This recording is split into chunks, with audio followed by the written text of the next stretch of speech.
Hi hello ನಮಸ್ಕಾರ ಎಲ್ಲರಿಗೂ ಕೂಡ ಸ್ವಾಗತ ಎಲ್ಲರಿಗೂ ಗೆಸಿ ಗೈಡ್ ಯೂಟ್ಯೂಬ್ ಚಾನಲ್ಗೆ ನೋಡಿ ವೀಕ್ಷಕರೇ ಒಟ್ಟು 3 ದಿನದ ಪೇಪರ್ ವಿಶ್ಲೇಷಣೆ ಇವತ್ತು ನಾವು ಮಾಡಿಲ್ಲ. ಅದರಲ್ಲಿ ಸಂಡೇ ಪೇಪರ್ಸು ಇಲ್ಲ, ಯಾಕಂದರೆ ಗಣೇಶ ಚತುರ್ಥಿ ಇರೋದು ಶನಿವಾರ, ಸಂಡೇ ಇರಲಿಲ್ಲ, ಶನಿವಾರ ಗಣೇಶ ಚತುರ್ಥಿ ಇರೋದ ಕಾರಣ ಸಂಡೇ ಪೇಪರ್ ಯಾವುದು ಪೇಪರ್ಸ್ ಕೂಡ ಪಬ್ಲಿಷ್ ಆಗಿಲ್ಲ. ಹಾಗಾಗಿ ಸಂಡೇದು ಮಿಕ್ ಹೋಗುತ್ತೆ. ಮತ್ತು ನಿನ್ನೆ ಮತ್ತು ಇವತ್ತಿನ ಪೇಪರ್ಸನ್ನು ನಾನು ಇವತ್ತು ನಿಮಗೆ ಡಿಸ್ಕಸ್ ಮಾಡ್ತೀನಿ. ಮೊದಲು ನಿನ್ನೆ ಪೇಪರಲ್ಲಿ ಡಿಸ್ಕಸ್ ಮಾಡ್ತೀನಿ. ನಿನ್ನೆ ನನಗೆ ಸ್ವಲ್ಪ ಟೈಮ್ ಸಿಗದ ಕಾರಣ ನಿನ್ನೆ ಪೇಪರ್ನ ಇವತ್ತು ನಾನು ಕವರ್ ಮಾಡ್ತಾಯಿದ್ದೀನಿ. ಹಾಗಾಗಿ ನಿಮಗೆ ಇದರಿಂದ ಯಾವುದೇ ರೀತಿಯ ಕ್ಲಾಸಸ್ಗಳು ಮಿಸ್ ಆಗೋದಿಲ್ಲ ಮತ್ತು ಕರೆಂಟ್ ಅಫೇರ್ಸ್ ಟಾಪಿಕ್ಸ್ಗಳು ಮಿಸ್ ಆಗೋದಿಲ್ಲ ಅಂತ ಹೇಳಕ್ಕೆ ಇಷ್ಟಪಡ್ತೀನಿ. ನಿನ್ನೆ ಒಂದು ಪೇಪರ್ನ ಮೊದಲು ಡಿಸ್ಕಸ್ ಮಾಡಿ ನಂತರ ಇವತ್ತಿನ ಪೇಪರ್ನ ನಾವು ಡಿಸ್ಕಸ್ ಮಾಡೋಣ. ಅದಕ್ಕಿಂತ ಮುಂಚೆ ನೀವು ನಮ್ಮ ಚಾನಲ್ ಹೊಸಬರಾಗಿದ್ದು ದಯವಿಟ್ಟು ಸಬ್ಸ್ಕ್ರೈಬ್ ಆಗಿ ಮತ್ತು ಬೆಲ್ಲೈಕನ್ ಆನ್ ಮಾಡಿ. ಮತ್ತು ನೀವು ಯಾವುದೇ ಗೌರ್ಮೆಂಟ್ ಎಕ್ಸಾಮ್ಸ್ಗಳಿಗೆ ಪ್ರಿಪೇರ್ ಆಗ್ತಿದ್ರು ಕೂಡ ಈ ಒಂದು ಕ್ಲಾಸನ್ನು ಮಿಸ್ ಮಾಡ್ಕೋಬೇಡಿ. ಮತ್ತು ನಿಮ್ಮ ಸ್ನೇಹಿತರಿಗೂ ಕೂಡ ಈ ರೀತಿ ಕ್ಲಾಸ್ ನಡೀತಾ ಇದೆ ಅಂತ ಹೇಳಿ. ಡೈಲಿ ಕರೆಂಟ್ ಅಫೇರ್ ಕ್ಲಾಸು ಬೆಳಗ್ಗೆ 10 ನಿಮ್ಗೆ ಸಿಗ್ತಾ ಹೋಗುತ್ತೆ. ನಿನ್ನೆಯ ಪ್ರಜಾವಾಣಿ ಪೇಪರಲ್ಲಿ ಮೊದಲು ನಾವು ನೋಡಿದಾಗ ನಿರ್ಬಂಧ ಪಟ್ಟಿಯಲ್ಲಿ ದಾವೂದ್ ಹೆಸರು. ನಿರ್ಬಂಧ ಪಟ್ಟಿಯಲ್ಲಿ ವಿಶ್ವಸಂಸ್ಥೆಯಿಂದ ಬಿಡುಗಡೆ ಮಾಡಿದಂತಹ ನಿರ್ಬಂಧಗಳ ಪಟ್ಟಿಯಲ್ಲಿ ದಾವೂದ್ ಇಬ್ರಾಹಿಂ ಅಂತ ಹೇಳಿ ಇವರ ಹೆಸರಾಗಿರುತ್ತೆ. ಇವರ ಒಂದು ಹೆಸರು ಇರುವಂಥದ್ದು ಪಾಕಿಸ್ತಾನ ದೃಢಪಡಿಸಿರುವಂಥದ್ದು. ನಿಷೇಧಿತ ಒಟ್ಟು 88 ಭಯೋತ್ಪಾದನೆ ಸಂಘಟನೆಗಳು ಮತ್ತು ಸಂಘಟನೆಯ ನಾಯಕರುಗಳನ್ನು ಕೂಡ ಇದರಲ್ಲಿ ಘೋಷಣೆ ಮಾಡಿದರು. ಅದರಲ್ಲಿ ದಾವೂದ್ ಒಬ್ಬರು ಇದ್ದರು ಅಂತ ಕೂಡ ಹೇಳ್ಕೊಂಡಿರುವಂಥದ್ದು. ಅದಾದ ನಂತರ ನಾವು ನೋಡಿದ್ರೆ ನೆಕ್ಸ್ಟ್ ನೋಡುವಂಥದ್ದು ಚಿತ್ರೀಕರಣಕ್ಕೆ ಮಾರ್ಗಸೂಚಿಯನ್ನು ಬಿಡುಗಡೆ ಮಾಡಿರುವಂಥದ್ದು. ನಿನ್ನೆ ಒಂದು ಇದರಲ್ಲಿ ಏನೇನು ಮೇನ್ ಕೊಡಬೇಕಾಗಿರುವಂತಹ ಒಂದು ಪಾಯಿಂಟ್ಸ್ಗಳೇನಿದ್ದಾವೆ, ಆ ಮಾರ್ಗಸೂಚಿಗಳೇನಿದ್ದಾವೆ ಅಂತ ನಾವು ನೋಡ್ಕೊಳ್ಳೋಣ. ಚಿತ್ರೀಕರಣಕ್ಕೆ ಮೊದಲನೇದಾಗಿ ಎಂಟ್ರೆನ್ಸ್ ಮತ್ತು ಎಕ್ಸಿಸ್ಟ್ 2 ಡೋರ್ಗಳಿರಬೇಕು ಮತ್ತು ಅದರ ಮೂಲಕನೇ ಹೋಗಬೇಕು. ಅಲ್ಲಿ ಥರ್ಮಲ್ ಸ್ಕ್ಯಾನಿಂಗ್ ಮಾಡಬೇಕು. ಅದಾದ ನಂತರ ಥರ್ಮಲ್ ಸ್ಕ್ರೀನಿಂಗ್ ಮಾಡಬೇಕು. ಅದಾದ ನಂತರ ಶಾನಿಟೈಸೇಷನ್ ಮಾಡಬೇಕು ಅಲ್ಲೇ ಬಾಗಿಲಲ್ಲೇ, ಮತ್ತು ಎಕ್ಸಿಟ್ ಹೋಗುವಾಗಲೂ ಕೂಡ 2ಕ್ಕೂ ಪ್ರತ್ಯೇಕ ಡೋರ್ಗಳು ಇರಬೇಕಂತ ಹೇಳ್ತಾರೆ. ಮತ್ತು ಒಳಗಡೆ ಕೈ ತೊಳ್ಕೊಳ್ಳಿಕ್ಕೆ ಸಾಬೂನು ಅಂದರೆ ಸಂಪ್ಗಳೇನಿರ್ತವೆ ಅದೇ ರೀತಿಲಿ ಇದು ಅರೇಂಜ್ ಮಾಡಬೇಕು. ಕೈ ತೊಳ್ಕೊಳ್ಳಿಕ್ಕೆ ವ್ಯವಸ್ಥೆಯನ್ನು ಮಾಡಬೇಕು ಒಳಗಡೆ ಚಿತ್ರೀಕರಣದ ಸಮಯದಲ್ಲಿ. ಮತ್ತು 40ರಿಂದ 60 ಸೆಕೆಂಡ್ಗಳಷ್ಟು ಎಲ್ಲರೂ ಕೈ ತೊಳ್ಕೊಬೇಕಂತ ಹೇಳಿ ಮಾರ್ಗಸೂಚಿಯಲ್ಲಿ ಹೇಳಲಾಗುತ್ತೆ. ಅದಾದ ನಂತರ ಮಾಸ್ಕನ್ನು ಕಡ್ಡಾಯವಾಗಿ ಹಾಕಬೇಕು ಅಂತಲೂ ಕೂಡ ಹೇಳಲಾಗುತ್ತೆ. ಮಾಸ್ಕನ್ನು ಕ್ಯಾಮ್ರಾದ ಮುಂದೆ ನಟನೆ ಮಾಡಬೇಕಾದ್ರೆ ಅದನ್ನು ತೆಗೆದುಕೊಳ್ಳಬಹುದು. ಬಟ್ ಇನ್ನು ಮಿಕ್ಕಿದ ಸಮಯದಲ್ಲಿ ಮಾಸ್ಕನ್ನು ಕಡ್ಡಾಯವಾಗಿ ಹಾಕಿಕೊಳ್ಬೇಕಂತ ಹೇಳ್ತಾರೆ. ಅದಾದ ನಂತರ ವೃದ್ಧಿ ಸಿಬ್ಬಂದಿಗಳಾಗಿರ್ಬೋದು, ಗರ್ಭಿಣಿ ಸಿಬ್ಬಂದಿಗಳಾಗಿರ್ಬೋದು, ಕಾಯಿಲೆ ಇರುವವರು ಚಿತ್ರೀಕರಣದಲ್ಲಿ ಇದ್ದರೂ ಕೂಡ ಅವರು ಸಾರ್ವಜನಿಕ ಸಂಪರ್ಕಕ್ಕೆ ಬರದಂತೆ ಎಚ್ಚರ ವಹಿಸಬೇಕು ಅಂತ ಹೇಳಿನೂ ಕೂಡ ಮಾರ್ಗಸೂಚಿಯಲ್ಲಿ ಬಿಡುಗಡೆ ಮಾಡ್ತಾರೆ. ಅದಾದ ನಂತರ ಚಿತ್ರೀಕರಣದ ಸಮಯದಲ್ಲಿ ಕಡ್ಡಾಯವಾಗಿ ಅಂತರವನ್ನು ಕಾಯ್ದುಕೊಳ್ಬೇಕಂತ ಹೇಳ್ತಾರೆ.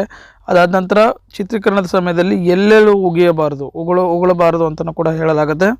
ಎಲ್ಲೂ ಕೂಡ ಯಾವುದೇ ಸ್ಥಳದಲ್ಲೂ ಕೂಡ ಉಗುಳಬಾರದು, ಪ್ರತ್ಯೇಕ ಒಂದು ಸ್ಥಳದಲ್ಲಿ ಉಗುಳಿಕೊಳ್ಳಬಹುದು ಅಂತಲೂ ಕೂಡ ಹೇಳ್ತಾರೆ. ಆದರೆ ಈಗ ನಾವು ಜನರು ಹೆಂಗೆ ಉಗುಳ್ತಾರೆ ಪಬ್ಲಿಕಲ್ಲಿ ಆ ರೀತಿಯಲ್ಲಿ ಉಗುಳಿಕೊಳ್ಳಬಾರ್ದು ಅಂತಲೂ ಕೂಡ ಹೇಳ್ತಾರೆ. ಮತ್ತು ಕಡ್ಡಾಯವಾಗಿ ಆರೋಗ್ಯ ಸೇತು ಆ್ಯಪನ್ನು ಬಿಡುಗಡೆ ಮಾಡಬೇಕಂತ ಹೇಳ್ತಾರೆ. ಆರೋಗ್ಯ ಸೇತು ಆ್ಯಪ್ ಬಗ್ಗೆ ನಾವು ತಿಳ್ಕೊಬೇಕಾದ್ರೆ ನಮ್ಮ ಇಂಡಿಯಾದ NIC ಇದನ್ನು ಮಾಡಿರುವಂಥದ್ದು, ಅಂದರೆ ಡೆವಲಪ್ ಮಾಡಿರುವಂಥದ್ದು ಒಂದು ಆ್ಯಪು. ಆರೋಗ್ಯಕ್ಕೆ ಸಂಬಂಧಪಟ್ಟಂತೆ ಒಟ್ಟು 12 ಭಾಷೆಯಲ್ಲಿ ಇದು ಲಭ್ಯವಾಗಿರುವಂಥದ್ದು. ಇದರ ನಂತರ ಕೋವಿಡ್ ಲಕ್ಷಣಗಳು ಏನಾದ್ರು ಕಂಡು ಬಂದರೆ ತಾತ್ಕಾಲಿಕವಾಗಿ ಐಸೋಲೇಷನ್ ವ್ಯವಸ್ಥೆಯನ್ನು ಕೂಡ ಮಾಡಬೇಕಂತ ಹೇಳಿ ಇವ್ರು ಹೇಳಿರುವಂಥದ್ದು. ಇಷ್ಟು ಚಿತ್ರೀಕರಣ ಮಾಡಬೇಕಾದ್ರೆ ಅನುಸರಿಸಬೇಕಾದಂಥ ಮಾರ್ಗಸೂಚಿಗಳು ಅಂಥೇಳಿ ಸರ್ಕಾರದಿಂದ ಬಿಡುಗಡೆ ಮಾಡಿರುವಂಥದ್ದು. ಇದನ್ನು ಪಾಲಿಸಿ ನಂತರದಲ್ಲಿ ಅವರು ಇದು ಮಾಡಬೇಕಾಗತ್ತೆ.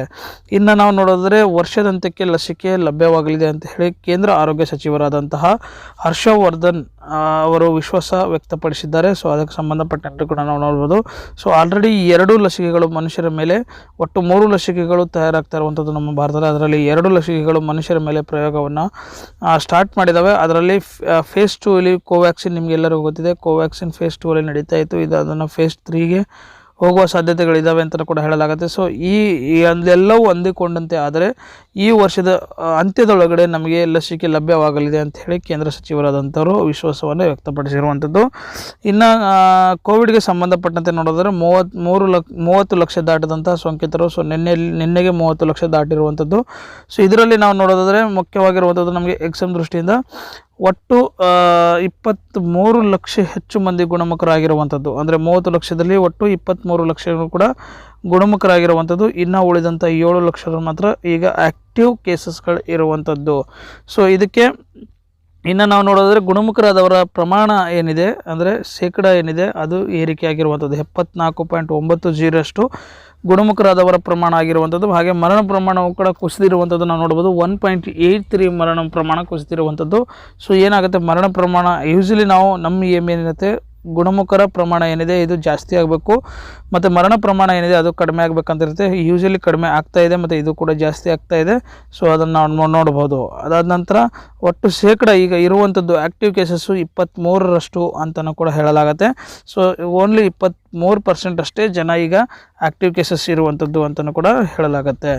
ಇದು ನಮ್ಮ ದೇಶದ ಆಗಿರುವಂಥದ್ದು. ಮತ್ತು ನಮ್ಮ ಕರ್ನಾಟಕದ ಒಂದು ನೋಡೋದಾದರೆ, ಸೊ ಕರ್ನಾಟಕದ ನಿನ್ನೆ ಬಿಟ್ಟು ಮೊನ್ನೆ ಏನಾಗಿರುವಂಥದ್ದು ಭಾನುವಾರ 5,938 ಮಂದಿ ಕೊರೋನಾ ಸೋಂಕು ದೃಢಪಟ್ಟಿರುವಂಥದ್ದು. ಅದರಲ್ಲಿ ಗುಣಮುಖರಾದವರ ಸಂಖ್ಯೆ 4,999 ಅಂತ ಹೇಳ್ತೀವಿ. ಸೊ ಅಂದರೆ ಸುಮಾರು 1,000 ಅಷ್ಟೇ ಆ್ಯಕ್ಟಿವ್ ಕೇಸಸ್ಸು ಈಗ ರಿಜಿಸ್ಟರ್ ಆಗಿರುವಂಥದ್ದು.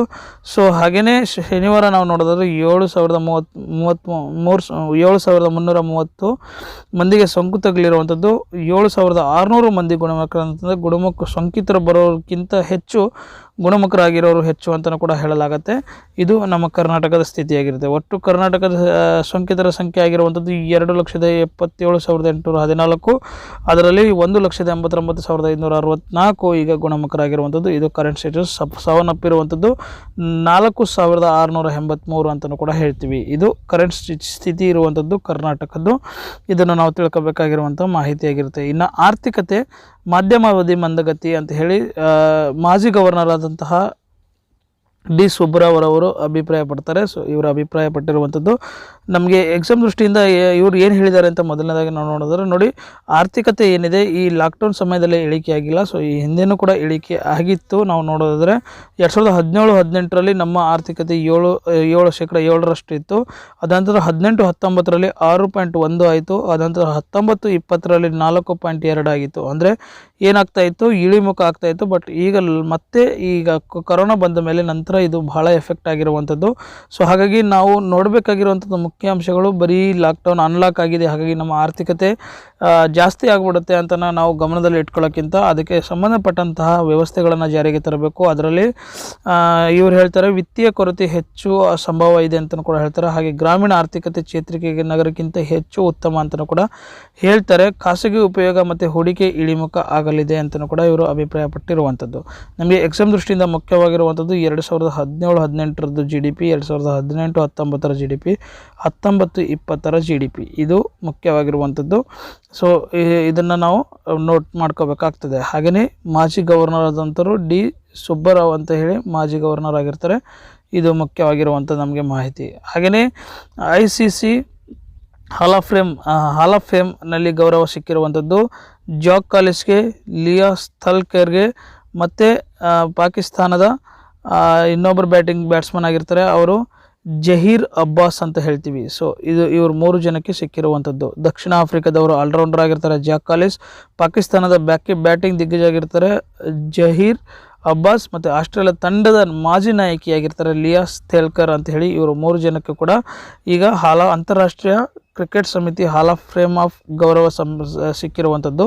ಸೊ ಈ ಹಾಲ್ ಆಫ್ ಫೇಮ್ಗೆ ಸಂಬಂಧಪಟ್ಟ ಇನ್ನಷ್ಟು ಮಾಹಿತಿಯನ್ನು ನಾವು ತಿಳ್ಕೊಳ್ಳೋಣ. ಇವರು 3 ಜನಕ್ಕೆ ಇದು ಸಿಕ್ಕಿರುವಂಥದ್ದು. ಹಾಗೆ ಇದು ಅಷ್ಟೇ ಅಲ್ಲದೆ ಇನ್ನಷ್ಟು ಪ್ರೈಸ್ಗಳನ್ನು ಕೂಡ ಘೋಷಣೆ ಮಾಡಿರುವಂಥದ್ದು. ಅದನ್ನು ಕೂಡ ನಾವು ನೋಡೋಣ. ICC cricket hall of fame ಅಂತ ಏನಿರ್ತೀವಿ, ಇದು 2009ರಲ್ಲಿ ಚಾಲನೆ ನೀಡಿದರು. ಸೊ 2009ರಲ್ಲಿ ಚಾಲನೆ ನೀಡಿದಂಥ ಇವರು ಒಂದಷ್ಟು ಈಗ ಬಂದಂಗೆ ಪ್ರೈಸಸ್ಗಳನ್ನು ಕೊಡ್ತಾ ಬಂದಿರುವಂಥದ್ದು ಕೂಡ ನಾವು ನೋಡ್ಬೋದು. ಸೊ ಅವಾಗಲಿಂದನೂ ಕೂಡ ಇರುವಂಥದ್ದು ಕಂಡು ಬರುತ್ತೆ. ಇದು ಅಷ್ಟೇ ಮುಖ್ಯವಾಗಿರುವಂಥದ್ದು, ಯಾವಾಗ ಇದು ತಂದಿದ್ದು ಮತ್ತು ಯಾರು ಇದನ್ನು ಕೊಡ್ತಾರೆ ಅನ್ನೋದು ಕೂಡ ಭಾಳ ಮುಖ್ಯ ಆಗುತ್ತೆ. ICC ಇದನ್ನು ಕೊಡುತ್ತೆ. ಇನ್ನು ನಾವು ನೋಡೋದಾದರೆ ನೆಕ್ಸ್ಟು ಎಕ್ಸಾಮ್ ದೃಷ್ಟಿಯಿಂದ ನಾವು ನೋಡೋದಾದರೆ 4 ತಿಂಗಳಲ್ಲಿ 107 ಬಾಲ್ಯ ವಿವಾಹ ಆಗಿರುವಂಥದ್ದು ಕೂಡ ಕಂಡುಬರೋದು. ಲಾಕ್ಡೌನ್ ಅವಧಿಯಲ್ಲಿ ಅತಿ ಹೆಚ್ಚು ಆಗಿರುವಂಥದ್ದು ಕೂಡ ಕಂಡುಬರೋದು. ಸೊ ಇಲ್ಲಿ ಗ್ರಾಫ್ ಕೊಟ್ಟಿದ್ದಾರೆ, ಇಬ್ಬರು ಗ್ರಾಫನ್ನು ನೀವು ನೋಡ್ಕೋಬೇಕಾಗತ್ತೆ. ಹಾಗೆ ಮುಖ್ಯನೂ ಕೂಡ ಆಗುತ್ತೆ. ಇದು 2020 ಸಾಲಿನಲ್ಲಿ ಬಾಲ್ಯ ವಿವಾಹಗಳ ಮಾಹಿತಿ ಇರುವಂಥದ್ದು. ಸೊ ಬ್ಲೂ ಲೈನ್ ಇರುವಂಥದ್ದು ತಡೆದ ಬಾಲ್ಯ ವಿವಾಹಗಳ ಸಂಖ್ಯೆ ಆಗಿರುತ್ತೆ. ಹಾಗೆಯೇ ಸ್ವಲ್ಪ ಕಾಕಿ ಕಲರ್ ಇರುವಂಥದ್ದು ಜರುಗಿದಂಥ ಬಾಲ್ಯ ವಿವಾಹಗಳ ಸಂಖ್ಯೆ ಆಗಿರುತ್ತೆ. ರೆಡ್ ಇರುವಂಥದ್ದು ದಾಖಲಾದಂಥ FIRಗಳ ಸಂಖ್ಯೆ ಇರ್ತವೆ. ಇದನ್ನು ನೀವು ನೋಟ್ ಮಾಡ್ಕೋಬೇಕಾಗ್ತದೆ. ಹಾಗೆಯೇ ಸ್ಟೇಟ್ ವೈಸನ್ನು ಕೂಡ ಡಿಸ್ಟ್ರಿಕ್ಟ್ ವೈಸನ್ನು ನೋಡ್ಬೇಕಾದ್ರೆ ಇಲ್ಲಿ ನೀವು ನೋಡ್ಕೋಬೋದು. ಇಂಪಾರ್ಟೆಂಟ್ ಆಗಿರುವಂಥದ್ದು ನಮಗೆ ಈ ಒಂದು ಗ್ರಾಫ್ ಇಂಪಾರ್ಟೆಂಟ್ ಆಗಿರುತ್ತೆ, ನೀವು ಬರೆದಿಟ್ಕೋಬೇಕಾಗ್ತದೆ ಎಕ್ಸಾಮ್ ದೃಷ್ಟಿಯಿಂದ. ಇನ್ನು ತಮಿಳುನಾಡಿನ stick with e passes Pondicherry abolishes the system. So e passes ಅಂದರೆ ಏನಾದರೆ ನೋಡಿ, ಕಂಪ್ಲೀಟಾಗಿ ಇದನ್ನು ರಿಮೂವ್ ಮಾಡಿಬಿಡುವಂಥದ್ದು. ಅಂದರೆ ಈಗ ಇಂಟರ್ ಸ್ಟೇಟ್ಗಳಿಗೆ ಏನಿದೆ, ಈ ಇಂಟರ್ ಸ್ಟೇಟ್ ಬರಬೇಕಾದ್ರೆ ಏನು ಮಾಡ್ತಾರೆ, ಅಲ್ಲಿ ಚೆಕ್ ಮಾಡಿ ಬಿಡ್ತಾರೆ, ಇಲ್ಲಿ ಸ್ಟೇಟ್ ಬಾರ್ಡರ್ ಎಲ್ಲಿರುತ್ತೆ. ಸೊ ಇಂಟರ್ ಸ್ಟೇಟನ್ನು ಬಿಡುವಾಗ ಇದು ಮಾಡಿಬಿಡ್ತಾರೆ. ಬಟ್ ತಮಿಳ್ನಾಡು ಏನು ಮಾಡ್ತದೆ, ಅದನ್ನು ಕಂಟಿನ್ಯೂ ಮಾಡ್ತದೆ. ಬಟ್ ಪಾಂಡಿಚೇರಿಯಲ್ಲಿ ಅದನ್ನು ತೆಗೆದಾಕ್ಬಿಟ್ಟಿದ್ದಾರೆ. ಸೊ ಎಲ್ಲ ಡಿಸ್ಟಿಕ್ ಅವರು ಕೂಡ ಯಾವುದೇ ರೀತಿಯ ಪಾಸಸ್ ಇಲ್ಲದೇ ಹೋಗಿ ಬರ್ಬೋದು ಮತ್ತು ಹೋಗ್ಬೋದು ಅಂತ ಹೇಳುತ್ತೆ. ಸೊ ಪಾಂಡಿಚೇರಿ ಇದನ್ನು ಅಬಾಲಿಸ್ ಮಾಡಿ ಈಗ ಏನು ಮಾಡ್ತಾಯಿದೆ, ಅದು ಎಲ್ಲವನ್ನು ಕೂಡ ರಿಮೂವ್ ಮಾಡ್ತಾರೆ. ನೋಡಿ, police Patrol var removed from the border of point of the Pondicherry, ಇದನ್ನು ಕೂಡ ನೋಡ್ಬೋದು. ಸೊ ಪೊಲೀಸ್ ಪಾಯಿಂಟ್ ಏನಿದೆ ಇದೆಲ್ಲವನ್ನು ಕೂಡ ರಿಮೂವ್ ಮಾಡಿದ್ದಾರೆ. ಬಟ್ ತಮಿಳ್ನಾಡು ಏನಿದೆ ಅದು ಕಂಟಿನ್ಯೂ ಮಾಡ್ತಾ ಇದೆ ಅಂತಲೂ ಕೂಡ ಹೇಳಲಾಗುತ್ತೆ.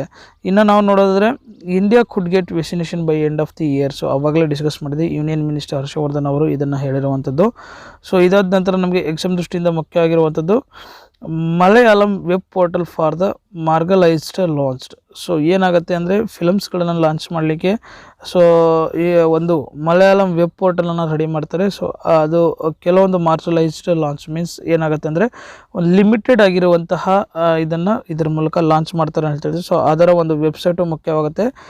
neelamroot.com ಅಂತ ಹೇಳಿ ಹೇಳಲಾಗುತ್ತೆ. ಈ ಪೋರ್ಟಲ್ ನೇಮು neelamroot.com ಅಂತೇಳಿ ಈ ಪೋರ್ಟಲ್ ನೇಮ್ ಬರೆದಿಟ್ಕೋಬೇಕಾಗ್ತದೆ.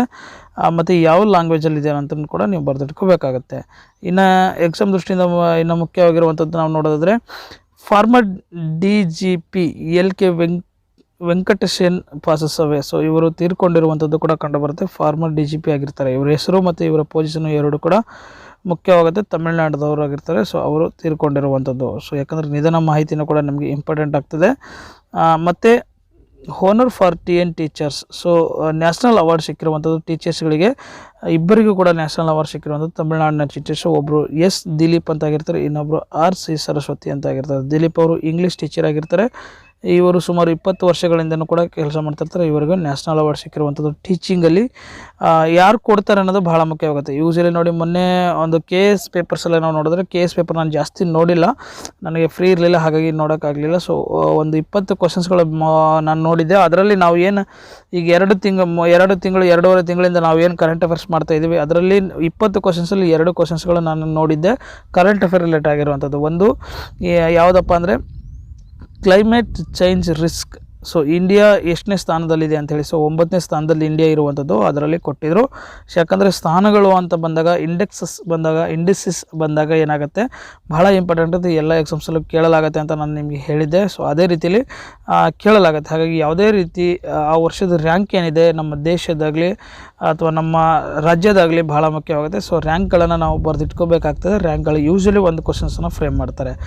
ಇನ್ನೊಂದು ಹೇಳಿದ್ದು ಅಟಾರ್ನಿ ಜನರಲ್ನ ಯಾವುದನೇ ವಿಧಿಯ ಪ್ರಕಾರ ಆಯ್ಕೆ ಮಾಡಲಾಗುತ್ತೆ ಅಂಥೇಳಿ. ಅದು 2 ಕ್ವಶನ್ಸ್ಗಳು ಕೂಡ ನಾನು ಈ ಒಂದು 2.5 ತಿಂಗಳು ನಾನು ಸ್ಟಾರ್ಟ್ ಮಾಡಿದ್ಮೇಲೆ 2.5 ತಿಂಗಳಾಯಿತು. ಸೊ 2.5 ತಿಂಗಳಲ್ಲಿ ಪೇಪರ್ಸಲ್ಲಿ ನಾನು ಹೇಳ್ಕೊಟ್ಟಿದ್ದೆ. ಸೊ ನಾನು ಬರೀ 20 ಕ್ವಶನ್ಸ್ ನೋಡಿದೆ, ಮುಂದಿನ ಕ್ವಶನ್ಸ್ ನಾನು ನೋಡಲಿಲ್ಲ. ಹಾಗಾಗಿ ನಾಳೆ ನಾನು ನೋಡಿಬಿಟ್ಟು ಮತ್ತೆ ನಿಮಗೆ ಹೇಳ್ತೀನಿ ಎಷ್ಟು ಕ್ವಶನ್ಸ್ ಬಂದಿರಬಹುದು ಅಂಥೇಳಿ. ಹಾಗೆಯೇ ಇವರಿಬ್ಬರಿಗೂ ಕೂಡ ನ್ಯಾಷನಲ್ ಅವಾರ್ಡ್ಸ್ ಟೀಚಿಂಗಲ್ಲಿ ನ್ಯಾಷನಲ್ ಅವಾರ್ಡ್ ಸಿಕ್ಕಿರುವಂಥದ್ದು. ಮತ್ತು ನಿನ್ನೆ 1-2-3 ಕ್ವಶನ್ಸ್ ನೋಡಿದೆ ನಾನು, ಯಾವ ಡಿಪಾರ್ಟ್ಮೆಂಟಿಂದ ಕೊಡಲಾಗುತ್ತೆ ಅನ್ನೋದು ಬಹಳ ಮುಖ್ಯವಾಗ್ತದೆ.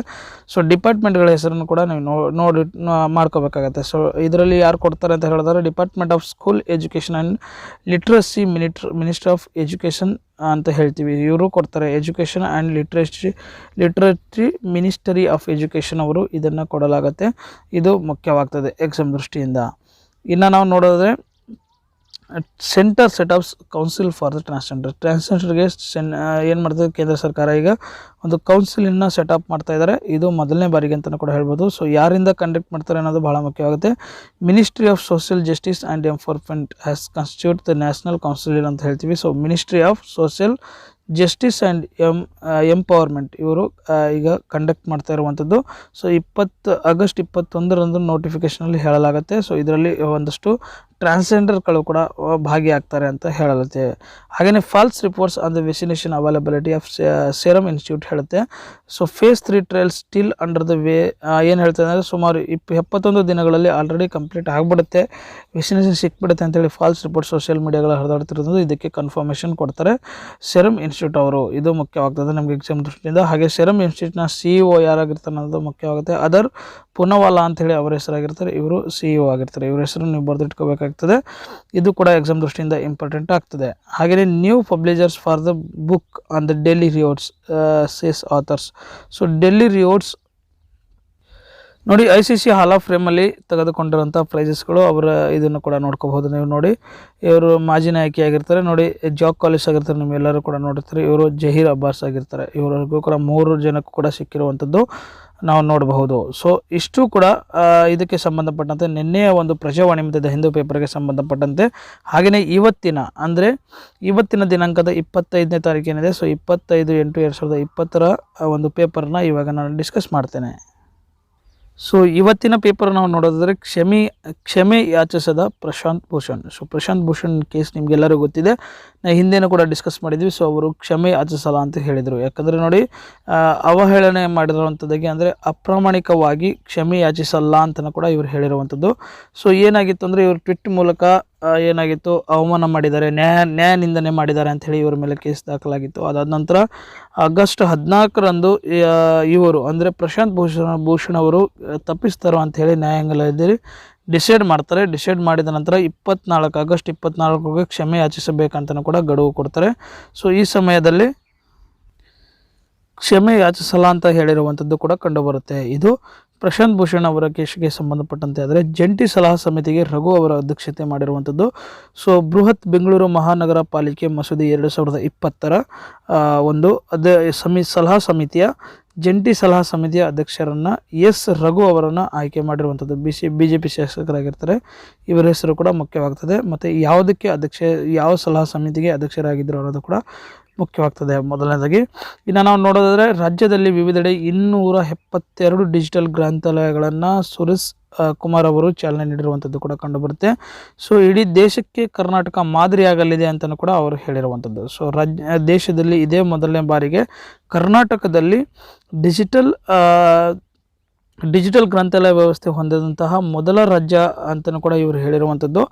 ಸೊ ಎಲ್ಲ ಕಡೆಯೂ ಕೂಡ ಈಗ ಏನು ಮಾಡಿದ್ದಾರೆ, 272 ಡಿಜಿಟಲ್ ಗ್ರಂಥಾಲಯಗಳನ್ನು ಕೂಡ ಇವರು ಚಾಲನೆ ನೀಡಿರುವಂಥದ್ದು. ಸೊ ಕಳೆದ 6 ತಿಂಗಳ ಅವಧಿಯಲ್ಲಿ ರಾಜ್ಯಾದ್ಯಂತ ವಿವಿಧೆಡೆ 272 ಡಿಜಿಟಲ್ ಗ್ರಂಥಾಲಯಗಳನ್ನು ಕಾರ್ಯಾರಂಭಗೊಂಡಿರುವಂಥದ್ದು. ಸೊ ಕೋವಿಡ್ ಇದ್ದ ಕಾರಣ ದೇಶದಲ್ಲಿ ಮೊದಲ ಬಾರಿಗೆ ರಾಜ್ಯದಲ್ಲಿ ಸಾರ್ವಜನಿಕ ಗ್ರಂಥಾಲಯ, ಡಿಜಿಟಲ್ ಗ್ರಂಥಾಲಯ ಮೊಬೈಲ್ ಆ್ಯಪ್ ಲೋಕಾರ್ಪಣೆಗೊಳಿಸಲಾಗಿತ್ತು. 4 ಲಕ್ಷಕ್ಕೂ ಹೆಚ್ಚು ಜನರು ಈ ಒಂದು ಆ್ಯಪನ್ನು ಯೂಸ್ ಮಾಡ್ತಾ ಇದ್ದಾರೆ. ಸೊ ಮುಂದಿನ ದಿನಗಳಲ್ಲಿ ಇನ್ನಷ್ಟು ನಾವು ಇದನ್ನು ಇಂಪ್ರೂವ್ಮೆಂಟ್ ಮಾಡಿ ಸೊ ಒಂದಷ್ಟು ಬಿಲ್ಡಿಂಗ್ಗಳನ್ನು ಕಟ್ಟಿ ಅಲ್ಲಿ ನಾವು ಇಂಪ್ರೂವ್ಮೆಂಟ್ ಮಾಡ್ತೀವಿ ಅಂತ ಕೂಡ ಹೇಳುವಂಥದ್ದು. ಸೊ ಸುಮಾರು ಈಗ ಇದರಲ್ಲಿ ಲಭ್ಯ ಇರುವಂಥ 1 ಲಕ್ಷಕ್ಕೂ ಹೆಚ್ಚು ಬುಕ್ಸ್ಗಳು ಲಭ್ಯವಾಗಲಿದೆ ಅಂತಲೂ ಕೂಡ ಹೇಳಲಾಗುತ್ತೆ ಈ ಆ್ಯಪ್ನಲ್ಲಿ. ಇದು ಕೂಡ ಮುಖ್ಯವಾಗ್ತದೆ ಎಕ್ಸಾಮ್ ದೃಷ್ಟಿಯಿಂದ. ಇನ್ನು ಮುಟ್ಟು ಎಂದರೆ ಮುಟ್ಟದಿರುವುದೇ ಅಂತ ಹೇಳಿ ಸೊ ಒಂದು ಸಮೀಕ್ಷೆಯನ್ನು ನಡೆಸ್ತಾರೆ. ಸೊ ಆ ಸಮೀಕ್ಷೆ ಒಂದು ರಿಸಲ್ಟನ್ನು ಕೊಡ್ತಾರೆ. ಯಾಕಂದರೆ ಮುಟ್ಟಾಗುವಂಥದ್ದು ಒಂದು ಪ್ರಕೃತಿಯ ಸಹಜ ಆದಂತಹ ಒಂದು ನ್ಯಾಚುರಲ್ ಪ್ರೊಸೆಸ್ ಅಂತ ಹೇಳ್ತೀವಿ. ಸೊ ಈ ನ್ಯಾಚುರಲ್ ಪ್ರೊಸೆಸ್ ಇದ್ದರೂ ಕೂಡ ಕೆಲವೊಂದು ಕಡೆ ಹೆಣ್ಣು ಮಕ್ಕಳು ಅಥವಾ ಮಹಿಳೆಯರ ಮುಟ್ಟಾಗುವಂಥದ್ದು ಏನಿದೆ, ಇದನ್ನು ಕೆಲವೊಂದು ಕಡೆ ಒಂದು ಬೇರೆ ರೀತಿಯಲ್ಲಿ ರೂಟನ್ನು ಮಾಡ್ತಾರೆ. ಸೊ ಬೇರೆ ರೀತಿಯಲ್ಲಿ ಅವರಿಗೆ ಟ್ರೀಟನ್ನು ಮಾಡ್ತಾರೆ. ಸೊ ಬೇರೆ ಒಂದು ಮೂಢನಂಬಿಕೆಗಳೇನಿರ್ತವೆ ಅದು ಸಹಜವಾಗಿ ಈಗಲೂ ಕೂಡ ಇದ್ದಾವೆ. ನಾನು ಕೆಲವೊಂದು ಕಡೆಯೂ ಕೂಡ ನೋಡ್ತೀವಿ. ಸೊ ಆ ಒಂದು ಇದರ ಬಗ್ಗೆ ಇದರಲ್ಲಿ ಒಂದು ಸಮೀಕ್ಷೆಯಲ್ಲಿ ಹೇಳಲಾಗುತ್ತೆ. ಸೊ ಆ ಸಮೀಕ್ಷೆ ಬಗ್ಗೆ ಇನ್ನೊಂದು ಕಡೆ ನಾವು ನೋಡೋಣ. ಸೊ ಸಮೀಕ್ಷೆ ಕಂಡಕ್ಟ್ ಮಾಡಿದವರು ಯಾರು, ಸೊ ಸಮೀಕ್ಷೆಯಲ್ಲಿ ಎಲ್ಲೆಲ್ಲಿ ಏನೇನು ಹೇಳಲಾಗುತ್ತೆ ಅನ್ನೋದು ಮುಖ್ಯವಾಗುತ್ತೆ. ಸೊ ಈ ಮುಟ್ಟಿನ ಬಗ್ಗೆ ಈಗ ಸಮೀಕ್ಷೆ ನಡೆಸಿರುವಂಥದ್ದು ಕ್ಲೂ ಎಂಬ ಸ್ವಯಂ ಸಂಸ್ಥೆಯನ್ನು ಈ ಸಮೀಕ್ಷೆ ನಡೆಸ್ತಾರೆ. ಸೊ ಇದು ನಮ್ಮ ಇಂಡಿಯಾದಲ್ಲಿ ಅಷ್ಟೇ ಅಲ್ಲ, ಬೇರೆ ಬೇರೆ ದೇಶಗಳಲ್ಲೂ ಕೂಡ ಈ ಸಮೀಕ್ಷೆಯನ್ನು ನಡೆಸ್ತಾರೆ. ಸೊ ಸಮೀಕ್ಷೆಯಲ್ಲಿ ಪಾಲ್ಗೊಂಡವರು ಏನೇನು ಹೇಳ್ತಾರೆ ಅನ್ನೋದು ಕೂಡ ಮುಖ್ಯವಾಗ್ತದೆ. ನಮಗೆ ಮೊದಲನೇದಾಗಿ ನಾವು ನೋಡೋದಾದರೆ ಇಲ್ಲಿ ನಾ ಹೇಳುವಂಥ ಪಾಯಿಂಟ್ಸ್ಗಳೆಲ್ಲವೂ ಕೂಡ ಮುಖ್ಯವಾಗಿರುತ್ತೆ. ಅಮೇರಿಕದಲ್ಲಿ ಮತ್ತು ಬ್ರಿಟನ್ನಲ್ಲಿ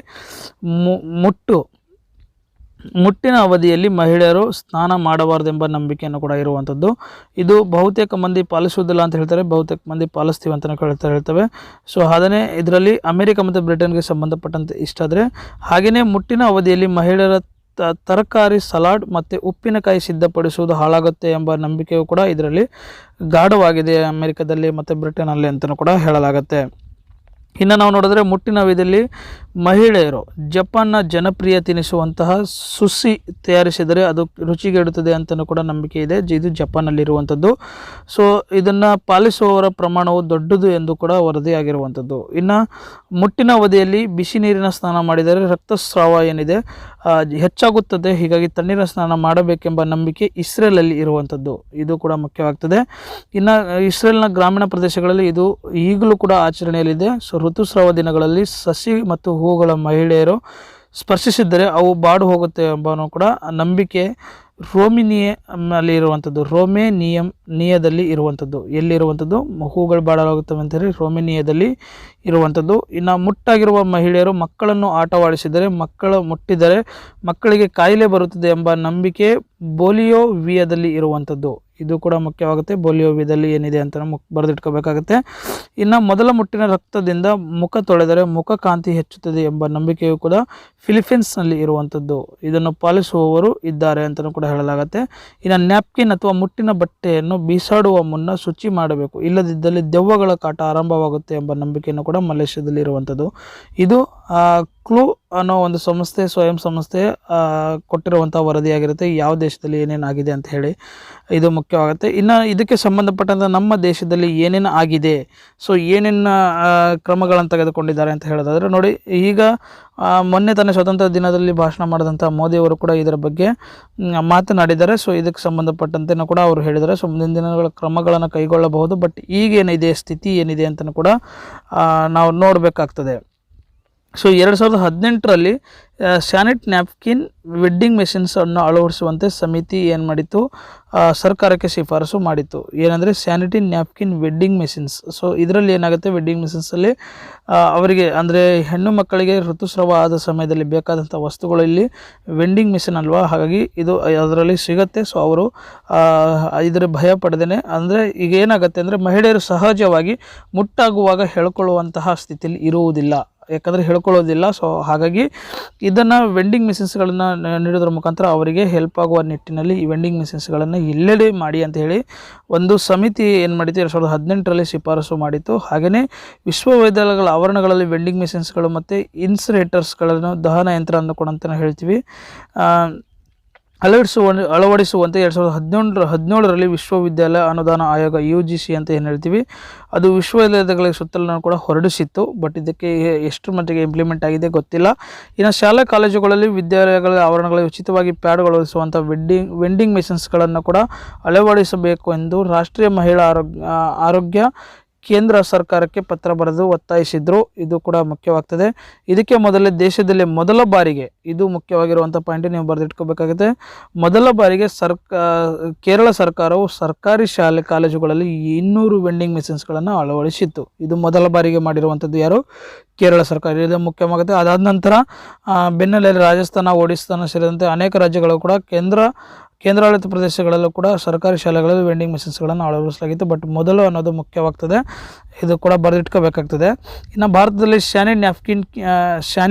ಸ್ಯಾನಿಟರಿ ನ್ಯಾಪ್ಕಿನ್ ಮೇಲೆ 12% GST ಏನಿದೆ ಇದು ವಿಧಿಸಲಾಗಿತ್ತು. ಬಟ್ ಇದನ್ನು ಕೈ ಬಿಡುವಂತೆ ವಿದ್ಯಾರ್ಥಿ ಸಂಘಟನೆಗಳು ಬ್ಲೀಡ್ ವಿತೌಟ್ ಟ್ಯಾಕ್ಸ್ ಅನ್ನೋ ಒಂದು ಅಭಿಯಾನವನ್ನು ಕೂಡ ಆರಂಭ ಮಾಡಿದರು. ಸೊ ಇದು ಈ ಅಭಿಯಾನದ ಹೆಸರು ಬಹಳ ಮುಖ್ಯವಾಗುತ್ತೆ. ನಿಮಗೆ ಕ್ವಶನ್ಸ್ಗಳು ಇದ್ರ ಮೇಲೂ ಕೂಡ ಫ್ರೇಮ್ ಮಾಡಬಹುದು.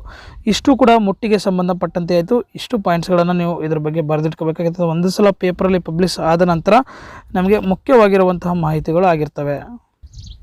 ಇನ್ನು ನಿನ್ನೆ ನಡೆದಂಥ KPSC ಗಜೆಟೆಡ್ ಪ್ರೊಬೇಷನರಿ ಅಂದರೆ KS ಪರೀಕ್ಷೆಯನ್ನು ಹೇಳ್ತೀವಿ. ಸೊ ಆ ಪರೀಕ್ಷೆಯಲ್ಲಿ ಸುಮಾರು 50% ಜನರು ಗೈರು ಹಾಜರಾಗಿದ್ರು ಅಂತಲೂ ಕೂಡ ಹೇಳಲಾಗುತ್ತೆ. ಸೊ ಅದರ ಪೈಕಿ ಎಷ್ಟೆಷ್ಟು ಜನ ಇದ್ರು, ಎಷ್ಟು ಅಟೆಂಡ್ ಮಾಡಿದರೆ ನೀವು ನೋಡ್ಕೋಬೋದು. ಸೊ ಇದಕ್ಕೆ ಏನಾಗುತ್ತೆ ಅಂದರೆ ನೋಡಿ, ಯೂಶ್ವಲಿ ಏನಾಗ್ತಾ ಇದೆ, ನೀವು ಎಕ್ಸಾಮ್ಗೆ ಗೌರ್ಮೆಂಟ್ ಎಕ್ಸಾಮ್ಸ್ಗಳಿಗೆ ಅಥವಾ ಗೌರ್ಮೆಂಟ್ ಜಾಬ್ಗೆ ಅಂತ ಪ್ರಿಪೇರ್ ಆದಾಗ ಏನಾಗುತ್ತೆ ಅಂದರೆ ಇದನ್ನು ಕೂಡ ನೀವು ಅಡ್ವಾಂಟೇಜ್ ಆಗಿ ತಗೋಬೇಕಾಗತ್ತೆ. ಯೂಶ್ವಲಿ ಏನಾಗುತ್ತೆ ಅಂದರೆ 40 to 50% ಯೂಶ್ವಲಿ ಆಬ್ಸೆಂಟ್ ಆಗೇ ಆಗ್ತಾರೆ, ಯಾಕಂದರೆ ಸುಮ್ಮನೆ ಹಾಕ್ತಾರೆ.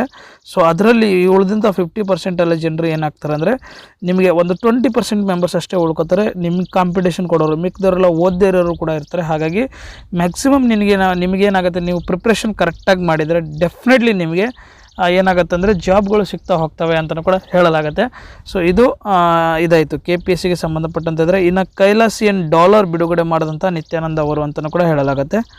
ಸೊ ಇದೇ ಗಣೇಶ ಚತುರ್ಥಿಗೆ ಡಾಲರ್ ಬಿಡುಗಡೆ ಮಾಡ್ತೀವಿ ಅಂತಲೂ ಕೂಡ ಮೊದಲು ಹೇಳ್ಕೊಂಡಿದ್ರು. ಸೊ ಹಾಗಾಗಿ ಈಗ ಕೈಲಾಸಿಯನ್ ಡಾಲರ್ ಅಂತ ಹೇಳಿ ಬಿಡುಗಡೆ ಮಾಡಿರುವಂಥದ್ದು ಇದು ಕರೆನ್ಸಿ ಆಗಿರುತ್ತೆ. ಸೊ ಕೈಲಾಸ ಅನ್ನೋ ಒಂದು ಹೊಸ ದೇಶವನ್ನು ಕಟ್ಕೊಂಡಿರುವಂಥದ್ದು ಇವರು ಭಾರತದಿಂದ ಪಲಾಯನ ಮಾಡಿ ಹೊಸ ರಾಷ್ಟ್ರವನ್ನು ಕೈಲಾಸ ಅನ್ನೋ ರಾಷ್ಟ್ರವನ್ನು ಸ್ಥಾಪನೆ ಮಾಡಿಕೊಂಡಿರುವಂಥದ್ದು ನಿತ್ಯಾನಂದ ಅವರು. ಸೊ ಇವರು ಈಗ ಹೊಸ ಡಾಲರನ್ನು ಕೂಡ ಬಿಡುಗಡೆ ಮಾಡಿರುವಂಥದ್ದು ಕೂಡ ಕಂಡುಬರುತ್ತೆ. ಸೊ ಈ ಡಾಲರ್ನಲ್ಲಿ ಏನಿದೆ ಅಂದರೆ ಒಂದು ವಿಶೇಷವಾದಂತಹ ಒಂದು ಭಾಗದಲ್ಲಿ ತಮಿಳು ಭಾಷೆಯನ್ನು ಕೂಡ ಇದರಲ್ಲಿ ಮೆನ್ಷನ್ ಮಾಡಿದ್ದಾರೆ ಅಂತಲೂ ಕೂಡ ಹೇಳಲಾಗುತ್ತೆ. ಸೊ ಇದರ ಹೆಸರು ಕೈಲಾಸಿಯನ್ ಡಾಲರ್ ಅಂತಲೂ ಕೂಡ ಕರೆಯಲಾಗುತ್ತೆ. ಇದು ಮುಖ್ಯವಾಗಿರುವಂತಹ ಮಾಹಿತಿ ಇದರಲ್ಲಿ. ಇನ್ನು ಹಾಡು ಮಾತಾಡು ಅನ್ನೋ ಒಂದು ಕಾರ್ಯಕ್ರಮ ಮಕ್ಕಳಿಗಾಗಿ, ಸೊ 6 ವರ್ಷದೊಳಗಿನ ಮಕ್ಕಳಿಗಾಗಿ ಆಕಾಶವಾಣಿ ಮೂಲಕ ಹಾಡು ಮಾತಾಡು ಅನ್ನೋ ಒಂದು ಕಲಿಕಾ ಕಾರ್ಯಕ್ರಮವನ್ನು ಸೆಪ್ಟೆಂಬರ್ 1ರಿಂದ ಪ್ರಸಾರವಾಗಲಿದೆ ಅಂತಲೂ ಕೂಡ ಹೇಳಲಾಗುತ್ತೆ. ಮಹಿಳಾ ಮತ್ತು ಮಕ್ಕಳ ಅಭಿವೃದ್ಧಿ ಇಲಾಖೆ ಸಹಯೋಗದಲ್ಲಿ ಈ ಕಾರ್ಯಕ್ರಮ ನಡೀತಾ ಇರುತ್ತೆ. ಸೊ ಬೆಳಗ್ಗೆ 9:30ರಿಂದ ವಿವಿಧ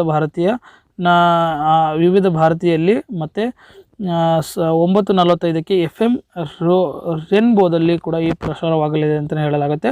ನಿಮಗೆ ಮುಖ್ಯವಾಗಿರೋದು ಯಾರ ಸಹಯೋಗದಲ್ಲಿ ನಡೆಯಲಾಗಿದೆ, ನಿಮಗೆ ಈ ಕಾರ್ಯಕ್ರಮದ ಹೆಸರೇನು ಅನ್ನೋದು ಕೂಡ ಮುಖ್ಯವಾಗುತ್ತೆ. ಮತ್ತು ಎಷ್ಟು ವರ್ಷದೊಳಗಿನ ಮಕ್ಕಳಿಗೆ ಇದು ಮಾಡಲಾಗುತ್ತೆ ಅನ್ನೋದು ಕೂಡ ಮುಖ್ಯವಾಗ್ತದೆ ನಮಗೆ ಎಕ್ಸಾಮ್ ದೃಷ್ಟಿಯಿಂದ. ಇನ್ನು ನಾವು ನೋಡಿದ್ರೆ ಮಾಲ್ಗುಡಿ ಡೇಸ್ ನೆನಪಿಸುವಂಥ ಒಂದು ಮ್ಯೂಸಿಯಮನ್ನು ಸ್ಥಾಪನೆ ಮಾಡ್ತಾರೆ. ಸೊ ಆ ಮ್ಯೂಸಿಯಂ ಯಾವುದು ಮತ್ತು ಎಲ್ಲಿದೆ ಅನ್ನೋದು ಕೂಡ ಮುಖ್ಯವಾಗ್ತದೆ. ಸೊ ಮ್ಯೂಸಿಯಂಗೆ ಸಂಬಂಧಪಟ್ಟಂತೆ ಚಿತ್ರಗಳನ್ನು ಕೂಡ ನೋಡ್ಕೋಬೋದು. ಸೊ ಸುಮಾರು 30 ವರ್ಷಗಳ ಹಿಂದೆ ದೂರದರ್ಶನದಲ್ಲಿ ಪ್ರಸಾರವಾಗುತ್ತಿದ್ದ ಮಾಲ್ಗುಡಿ ಡೇಸ್ ಧಾರಾವಾಹಿ ಸೊ ಎಲ್ಲರ ಮನಸ್ಸನ್ನು ಕೂಡ ಎಳೆದಿತ್ತು. ಸೊ ಈಗ ಸಂಬಂಧಪಟ್ಟಂತೆ ನಟ ಶಂಕರ್ನಾಗ್ ಅವರ ಕನಸಿನ ಕೂಸು ಈ ಧಾರಾವಾಹಿನೂ ಕೂಡ ಆಗಿತ್ತು ಅಂತಲೂ ಕೂಡ ಹೇಳಲಾಗುತ್ತೆ. ಸೊ ಅದಕ್ಕೆ ಸಂಬಂಧಪಟ್ಟಂತೆ ಈಗ ಹಾಗೆಯೇ ಮಾಲ್ಗುಡಿ ಡೇಸ್ ಧಾರಾವಾಹಿಯನ್ನು ಮೇಲಕ್ಕೆ ಹಾಕುವಂತಹ ಮ್ಯೂಸಿಯಮನ್ನು ಮಾಲ್ಗುಡಿ ಮ್ಯೂಸಿಯಂ ಅಂತ ಹೇಳ್ತೀವಿ. ಸೊ ರೈಲ್ವೆ ಸಚಿವರಾದ ಸುರೇಶ್ ಅಂಗಡಿ ಅವರು ಕೂಡ ಆನ್ಲೈನ್ ಮೂಲಕ ಇತ್ತೀಚೆಗೆ ಲೋಕಾರ್ಪಣೆ ಮಾಡಿದರು. ಬಟ್ ಡೌನ್ ಇದ್ದ ಕಾರಣ ಇದನ್ನು ಇನ್ನು ಚಾಲನೆಗೊಂಡಿರಲ್ಲ. ಬಟ್ ಈಗ ಸ್ವಲ್ಪ ಏನೋ ಆರಂಭ ಆಗ್ತಾ ಇದೆ ಕೆಲಸ ಅಂತಲೂ ಹೇಳಲಾಗುತ್ತೆ. ಇನ್ನು ಮುಂದಿನ ದಿನಗಳಲ್ಲಿ ಅದಕ್ಕೆ ಸಂಬಂಧಪಟ್ಟಂತೆ ಇನ್ನಷ್ಟು ಮಾಹಿತಿಯನ್ನು ತಿಳ್ಕೊಳ್ಳೋಣ. ಇನ್ನು ಕಿಮ್ ಜಾಂಗ್ ಉನ್ ಕೋಮಾದಲ್ಲಿದ್ದಾರೆ ಅಂತ ಹೇಳಿ ಒಂದು ವರದಿಯಾಗಿರುವಂಥದ್ದು ಕೊರಿಯಾ ಹೆರಾಲ್ಡ್ ಅನ್ನೋ ವರದಿ ಮಾಡಿರುವಂಥದ್ದು. ಸೊ ಉತ್ತರ ಕೊರಿಯಾದ ಸರ್ವಾಧಿಕಾರಿಯಾದಂತಹ ಕಿಮ್ ಜಾಂಗ್ ನಿಮಗೆಲ್ಲರಿಗೂ ಗೊತ್ತಿದೆ. ಇವರು ಅನಾರೋಗ್ಯದಿಂದ ಬಳಲುತ್ತಿದ್ದು ಅವರು ಕೋಮಾದಲ್ಲಿದ್ದಾರೆ ಎಂದು ದಕ್ಷಿಣ ಕೊರಿಯಾದ ಮಾಜಿ ಅಧ್ಯಕ್ಷ ಆಪ್ತ ಆದಂತಹ ಅಧಿಕಾರಿಯೊಬ್ಬರು ಹೇಳಿರುವುದಾಗಿ ಕೊರಿಯಾ ಹೆರಾಲ್ಡ್ ಅನ್ನೋ ಒಂದು ವರದಿಯಲ್ಲಿ ಕೂಡ ಮಾಡಿರುವಂಥದ್ದು. ಸೊ ಇದು ವರದಿಯಾಗಿರ್ತದೆ. ಸೊ ಅದನ್ನು ನೋಡಬೇಕಾಗ್ತದೆ ನಾವು. ಯಾಕಂದರೆ ಸಮ್ಟೈಮ್ಸ್ ಏನಾಗುತ್ತೆ, ಅವರು ವರದಿಗಳನ್ನು ಕೂಡ ಯಾವುದು ಕೂಡ ಫ್ರೀಡಮ್ ಆಗಿ ಬಿಡೋದಿಲ್ಲ. ಹಾಗಾಗಿ ಯಾವುದು ಸತ್ಯ ಯಾವುದು ಸುಳ್ಳು ಅನ್ನೋದು ಕೂಡ ಗೊತ್ತಾಗಲಿಲ್ಲ. ನಮಗೆ ಸ್ವಲ್ಪ ದಿನಗಳವರೆಗೂ ಕೂಡ ಟೈಮ್ ಬೇಕಾಗ್ತದೆ. ಸೊ ಲಾಸ್ಟ್ ಟೈಮು ಕೂಡ ಇವರು ಏನೋ ಆಗಿದ್ದಾರೆ ಅಂತ ಹೇಳಿ ಇದಾಗಿದ್ದರು. ಸೊ ಇದಕ್ಕೆ ಸಂಬಂಧಪಟ್ಟಂತೆ ಇನ್ನಷ್ಟು ನಾವು ನೋಡಬೇಕಾಗ್ತದೆ ಮುಂದಿನ ದಿನಗಳಲ್ಲಿ ಏನಂತ ಹೇಳಿ. ಸೊ ಕರ್ನಾಟಕದ LG ಮಾನಸ ಅವರು ಭಾರತದ ನೆಟ್ಬಾಲ್ ಫೆಡರೇಷನ್ ಅಂತ ಹೇಳ್ತೀವಿ, NFI ಅಂತ ಹೇಳ್ತೀವಿ, ಇದಕ್ಕೆ ಸಹಾಯಕ ಕಾರ್ಯದರ್ಶಿಯಾಗಿ ಆಯ್ಕೆಯಾಗಿರುವಂಥದ್ದು ಕೂಡ ಕಂಡುಬರ್ತದೆ. ಸೊ 28 ಸ್ಥಾನಗಳಲ್ಲಿ ಭಾನುವಾರ ಅವರದ್ದು ಬಗ್ಗೆ ಆಯ್ಕೆಯಾಗಿರುವಂಥದ್ದು ಇವರು. ಸೊ ಇವರು ಮಾನಸ ಮತ್ತು ಕರ್ನಾಟಕ ಅವಚರ್ ನೆಟ್ಬಾಲ್ ಸಂಸ್ಥೆ ಜಂಟಿ ಕಾರ್ಯದರ್ಶಿಯಾಗಿದ್ದಾರೆ ಅಂತಲೂ ಕೂಡ ಹೇಳಲಾಗುತ್ತೆ. ಸೊ ರಾಷ್ಟ್ರಮಟ್ಟದ ನೆಟ್ಬಾಲ್ ಟೂರ್ನಿಗಳಲ್ಲಿ ಇವರು ಕರ್ನಾಟಕ ತಂಡವನ್ನು ಪ್ರತಿನಿಧಿಸಿದ್ರು ಅಂತ ಕೂಡ ಹೇಳಲಾಗುತ್ತೆ. ಇದು ಮುಖ್ಯ ಆಗಿರುವಂಥದ್ದು. ಸೊ ಇವರ ಅಪಾಯಿಂಟ್ಮೆಂಟನ್ನು ನಾವು ತಿಳಿದಿಟ್ಕೋಬೇಕಾಗ್ತದೆ. ಹಾಗೆಯೇ ಚೀನಾ ಒಂದು ವಾರ್ಶಿಪ್ಪನ್ನು ಯುದ್ಧ ನೌಕೆಯನ್ನು ಪಾಕಿಸ್ತಾನಕ್ಕೆ ಲಾಂಚ್ ಮಾಡಿರುವಂಥದ್ದು ಕೂಡ ಕಂಡುಬರುತ್ತೆ. ಸೊ ಪಾಕಿಸ್ತಾನಕ್ಕಾಗಿ. ಸೊ ಅದರ ಹೆಸರು ಮುಖ್ಯವಾಗ್ತದೆ ನಮಗೆ. ಸೊ ಮತ್ತು ಎಲ್ಲಿ ಇದನ್ನು ಇನಾಗ್ರೇಟ್ ಮಾಡಿದ್ರು ಅಂತ ಮುಖ್ಯವಾಗುತ್ತೆ. ಸೊ ಇದರ ಹೆಸರು ಹೀಗಾಗಿರುತ್ತೆ, ಟೈಪ್ 054 ಅಂತ ಹೇಳ್ತೀವಿ, ಕ್ಲಾಸಿಕಲ್ ಫಿಗ್ರೇಟ್ ಅಂತ ಹೇಳ್ತೀವಿ. ಇದರ ಒಂದು ಹೆಸರಾಗಿರುತ್ತೆ. ಈ ಒಂದು ವಾರ್ಶಿಪ್ಪನ್ನು ಪಾಕಿಸ್ತಾನಕ್ಕಾಗಿ ಬಿಲ್ಡ್ ಮಾಡಿ ಮತ್ತು ಅವರಿಗೆ ಹಸ್ತಾಂತರಿಸ್ತಾರೆ ಅಂತ ಹೇಳ್ತೀವಿ. ಸೊ ಇದರ ಒಂದು first worship was held on the ಹೂಡಾಂಗ್ ಚೋಂಗ್ ವಾರ್ಶಿಪ್ ಆ್ಯಡ್ ಇನ್ ಸಾಂಘೈಯಲ್ಲಿ ನಡೆಯುತ್ತೆ. ಸೊ ಇದರ ಹೆಸರೇನು ಮುಖ್ಯ ಆಗಿಲ್ಲ, ನಮಗೆ ಎಲ್ಲಿ ನಡೆಯುತ್ತೆ ಅನ್ನೋದು ಮುಖ್ಯ ಆಗುತ್ತೆ. ಸೊ ಸಾಂಘೈಲಿ ಇದು ನಡೆಯುತ್ತೆ. ಸೊ ಇದರ ಒಂದು ಸೆರೆಮನಿ ಒಂದು ಪ್ರೋಗ್ರಾಮ್ ಅಂತಲೂ ಕೂಡ ಹೇಳ್ತೀವಿ. ಸೊ ಇದು ಚೀನಾ ಬಿಲ್ಡ್ ಮಾಡಿರುವಂಥದ್ದು, ಪಾಕಿಸ್ತಾನಕ್ಕೆ ಬಿಲ್ಡ್ ಮಾಡಿರುವಂತಹ ಒಂದು ಯುದ್ಧ ನೌಕೆ ಅಂತಲೂ ಕೂಡ ಹೇಳ್ತೀವಿ. So Johnson is new number 1 ಅಂತ ಹೇಳ್ತೀವಿ. ಸೊ ಗಾಲ್ಫ್ಗೆ ಸಂಬಂಧಪಟ್ಟಂಥ ಕ್ರೀಡೆಗೆ ಸಂಬಂಧಪಟ್ಟಂಥ ಸೊ ಡಸ್ಟಿನ್ ಜಾನ್ಸನ್ ಅಂತ ಹೇಳಿ ಇವ್ರ ಹೆಸರಾಗಿರ್ತಾರೆ. ಈಗ ಇವರು ನಾರ್ತರ್ನ್ ಟ್ರಸ್ಟ್ ಟ್ರೋಫಿಯನ್ನು ವಿನ್ ಮಾಡಿರುವಂಥದ್ದು. ಸೊ ಈ ಟ್ರೋಫಿ ಹೆಸರು ಮತ್ತು ಇವರ ಹೆಸರು ಬಹಳ ಮುಖ್ಯವಾಗುತ್ತೆ. ಇದನ್ನು ವಿನ್ ಆಗಿರುವಂಥದ್ದು ಅಂತಲೂ ಕೂಡ ನೀವು ನೆನಪಿನಲ್ಲಿ ಇಟ್ಕೋಬೇಕಾಗಿರುವಂಥ ಮಾಹಿತಿ. ಸೊ ನೋಡಿ ವೀಕ್ಷಕರೇ, ಇವತ್ತಿಗೆ ಇಷ್ಟು 2 ದಿನದ ಪೇಪರ್ಗಳನ್ನು ಕೂಡ ನಾನು ವಿಶ್ಲೇಷಣೆ ಮಾಡಿದ್ದೀನಿ. ಸೊ ನಿಮಗೆ ಮುಂದಿನ ದಿನಗಳಲ್ಲಿ ಹೆಚ್ಚು ಮಾಡ್ತೀನಿ, ಮತ್ತು ಮುಂದೆ ನಾನು ವೀಕ್ಲಿ ಕರೆಂಟ್ ಅಫೇರ್ ಮಾಡುವಂತಹ ಒಂದು ಯೋಜನೆಯನ್ನು ಹೊಂದ್ಕೊಂಡಿದ್ದೇನೆ. ನೋಡೋಣ ಅದಕ್ಕೆ ಹೇಗಾಗುತ್ತೆ ಅಂತ ಹೇಳಿ. ಸೊ ನೀವು ಡೈಲಿ ನಮ್ಮ ನ್ಯೂಸ್ ಪೇಪರ್ಸನ್ನು ಫಾಲೋ ಮಾಡ್ತಿದ್ರೆ ಒಂದು ಲೈಕ್ ಕೊಡಿ, ಮತ್ತು ನಿಮ್ಮ ಎಲ್ಲ ಸ್ನೇಹಿತರಿಗೂ ಕೂಡ ಶೇರ್ ಮಾಡಿ ಅಂತ ಹೇಳ್ತಾ ಇವತ್ತಿನ ಈ ಕ್ಲಾಸನ್ನು ಮುಗಿಸ್ತಾ ಇದ್ದೀನಿ. ಮತ್ತೆ ಸಿಗೋಣ ಹೊಸ ವಿಡಿಯೋ ಜೊತೆಗೆ. ಅಲ್ಲಿವರೆಗೂ ಬಾಯ್.